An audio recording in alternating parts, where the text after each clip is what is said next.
Là, c'est un pionnier américain qui a dû arriver avec son mulet, son chapeau de cow-boy et ses grandes bottes et qui dit j'ai inventé un produit qui était utilisé absolument nulle part ou quasiment nulle part. Les États-Unis à cette époque-là, c'était pas vraiment une terre de cyclisme, dans la vieille Europe un peu conservatrice, et qui arrive avec une valise pleine de 45 fourches. Alors des fourches pareil, c'est pas la petite suspension comme aujourd'hui, c'est la bonne fourche bien déportée, et qui explique à un Johan Museeuw ou autre que finalement c'est la solution. Étonnamment, les équipes l'utilisent. Oui, parce qu'ils se disent que c'est une bonne idée, forcément. Et bah oui, non seulement il l'utilise, mais il gagne avec en 92 et en 93.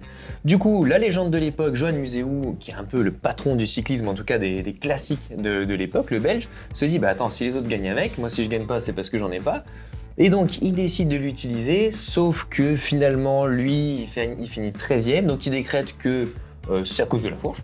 Ah, c'est normal. Concrètement. Et donc, si le patron a dit que ça marche pas et que la meilleure équipe du monde ne l'utilise plus, la Mapei d'ailleurs, qui est juste derrière nous, et finalement, ça va être abandonné. À cette époque-là, ça coûte extrêmement cher, puisqu'on l'a dit, c'est une technologie nouvelle, adaptée sur des vélos qui, en plus, on est encore sur des vélos en acier qui sont usinés chacun d'une façon différente. Donc avec des boyaux de 23. Oui, et c'était gros à l'époque, sinon on roule en 19 sur le bitume.